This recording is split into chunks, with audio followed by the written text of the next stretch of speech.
The biggest one that I like to sue for is something as simple as you asking them to change a name, right? And inside the course, I'm going to teach you guys, even if you feel like you don't have a reason, how to pick and get a reason, how to trap them, how to make them give you a reason to sue them, okay? So something as simple as take the E off the end of Jasmine. If you don't do it, I can take you to court because that's not my name. I've been running with the clock, ain't trying to waste time. You will never catch me faking if it ain't mine. Pour up a shot of Mama Liddy on the alcohol. And if it don't concern the money, I am not involved. A top shot, I'm rolling up in. Hello, my big bad bosses. Today we are going to be talking about how to get the CRAs to conform, or how to get the CRAs to trip up so that we can sue them and win. Okay?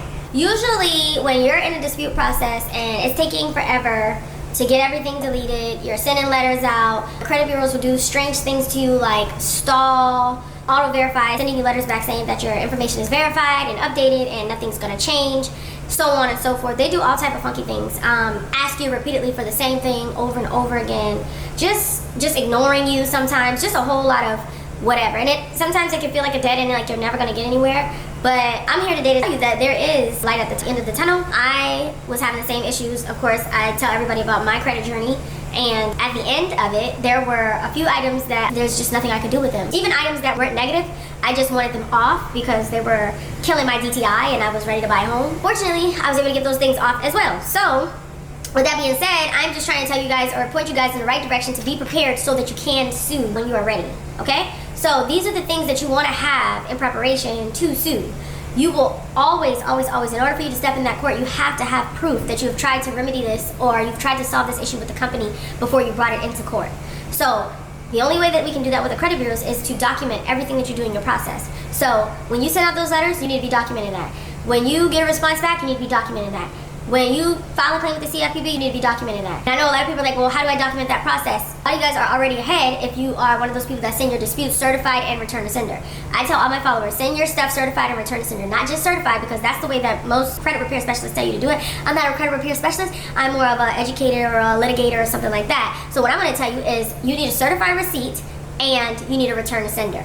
Okay? A return to sender is a green card. If you've ever purchased one of my courses, then you should know what a green card is. It's just basically a card when the recipient receives the piece of mail that you send, someone has to actually sign for it. So they cannot say, we didn't get it, or we got it this date, or it was late, or whatever the situation is. The mail courier cannot leave that letter unless he has a signature from somebody at that address. So you need those, not just the certified receipts. So that's number one. The way that I like to do my disputes is I like to, of course, send out the letter directly to the credit bureau. I send it with proof of address, which could be your registration for your car, your light bill, your taxes, your check stub, something like that. I send out a copy of my ID and I send out a copy of my social. I do this with every dispute so that they don't stall and send me a letter back saying, hey, we need proof that this is you, or is this third party, or something like that. Those are ways that they stall. So I send those out no matter what when I'm trying to communicate with the credit bureaus. You send that along with your letter or along with your dispute with a certified receipt and a return to sender. And I promise you, you will get your green card back, and that means that the credit bureau has acknowledged your letter and they've seen it.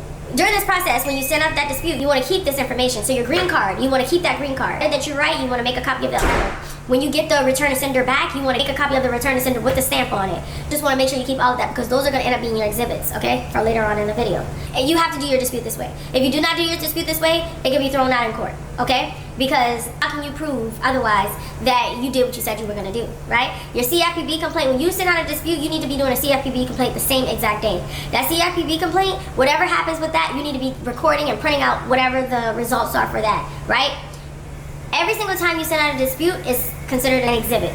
So the first dispute is going to be Exhibit A. The second dispute is going to be Exhibit B, C, D, and so on and so forth. It just depends on how many disputes you have, and this is with each company. You document with each company because when you go to sue, you're going to individually sue these people, okay? So I just wanted to give you guys clarification on what needs to happen before you're ready to sue. If you've already done the dispute process and you already have these things, and congratulations, you can sue today if you would like. Okay, so the last part of this checklist is going to be reasons that you can sue. So I want to make sure that when you get the course, you have these things and you have a reason to sue, right? So number one reason is going to be them stalling, right? If they stall on you and they try to act like they don't have to adhere to the Federal Credit Reporting Agency laws, then you can sue. So stalling looks like what I mentioned before, sending you letters asking you for things that you clearly already sent.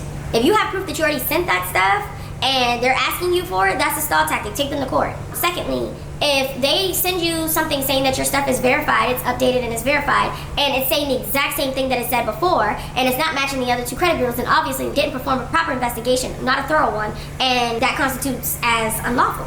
That's a reason to sue. The next reason that they can be sued is for not responding in a timely manner. Everybody knows they have 30 days. If they don't respond to you within 30 days with a resolution, that's grounds to sue. The biggest one that I like to sue for is something as simple as you asking them to change a name, right? And inside the course, I'm going to teach you guys, even if you feel like you don't have a reason, how to pick and get a reason, how to trap them, how to make them give you a reason to sue them, okay? So something as simple as take the E off the end of Jasmine. If you don't do it, I can take you to court because that's not my name. And I've provided information letting you know that that's not my name legally.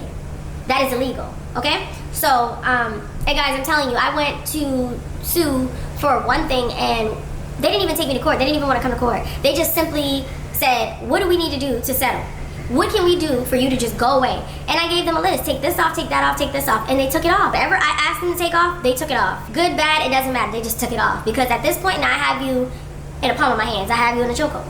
So if the credit bureaus are auto-verifying, stalling, not paying you any mind, any of these things, you have grounds to sue. Make sure that you have a dispute already done. If you have not done it already, you need to do that before you sue with the certified receipts and return to sender so that you can check those things off of your list.